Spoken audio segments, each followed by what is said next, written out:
দিনাজপুর শহর জুড়ে গড়ে উঠছে একের পর এক বহুতল ভবন। তবে অভিযোগ রয়েছে পৌরসভা, জাতীয় গৃহায়ণ কর্তৃপক্ষ, ফায়ার সার্ভিস সহ সংশ্লিষ্ট সংস্থার নির্ধারিত নির্মাণ বিধি যথাযথভাবে অনুসরণ না করেই চলছে এইসব ভবনের নির্মাণ কাজ। এতে একদিকে দেখা দিচ্ছে জনদুর্ভোগ, অন্যদিকে বাড়ছে দুর্ঘটনার ঝুঁকি। দিনাজপুর থেকে প্রতিনিধি মোহাম্মদ নাজমুল ইসলাম নয়নের পাঠানো তথ্যচিত্রে দেখুন বিস্তারিত। দিনাজপুর পৌরসভা ও উপশহর এলাকা জুড়ে নির্মিত হচ্ছে অসংখ্য বহুতল ভবন।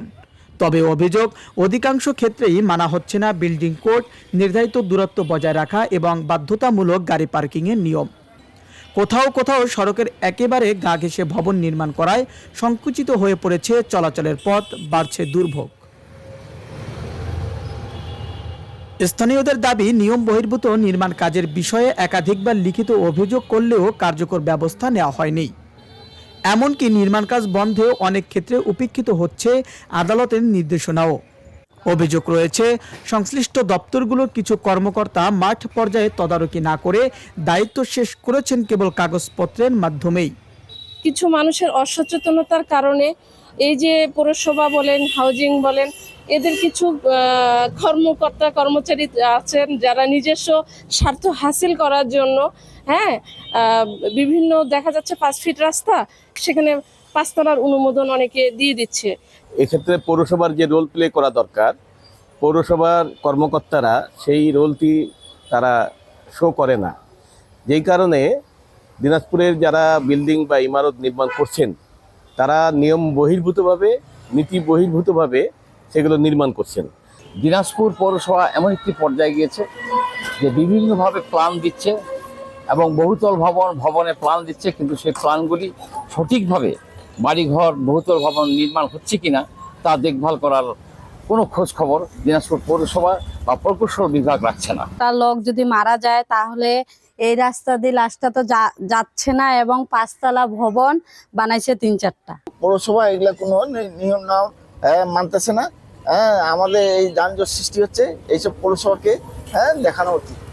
নিয়ম বহির্ভূতভাবে নির্মিত ভবনের কারণে বিপাকে ফায়ার সার্ভিসও।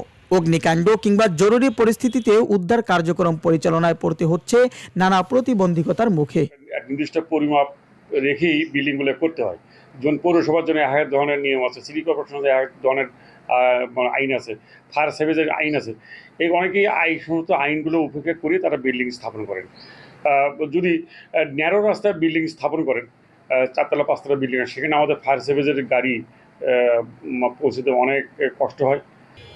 দিনাজপুর পৌরসভার সহকারী প্রকৌশলীও স্বীকার করেছেন, অভিযোগ পাওয়ার পর অধিকাংশ ক্ষেত্রেই ব্যবস্থা নেওয়া সীমাবদ্ধ থাকে কেবল নোটিশ ও চিঠি দেওয়ার মধ্যেই। জনবল সংকটের কারণে অনেক সময় সীমাবদ্ধতা তৈরি হয় আইনি ব্যবস্থা গ্রহণে।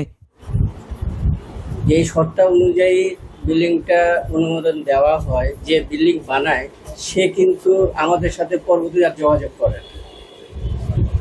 আর দিনাজপুর শহরে আসলে অনেকটা হলো মেন পাওয়ারের অভাবে মনিটরিং করা কঠিন। স্থানীয়দের আশঙ্কা, অপরিকল্পিত ও নিয়ম বহির্ভূত ভবন নির্মাণ অব্যাহত থাকলে ভবিষ্যতে ঘটতে পারে বড় ধরনের দুর্ঘটনা। তাই পরিকল্পিত নগরায়ন ও জননিরাপত্তা নিশ্চিতে এখনই কার্যকর পদক্ষেপ নেওয়ার দাবি তাদের। Abu Naeem Shah, Channel S news desk.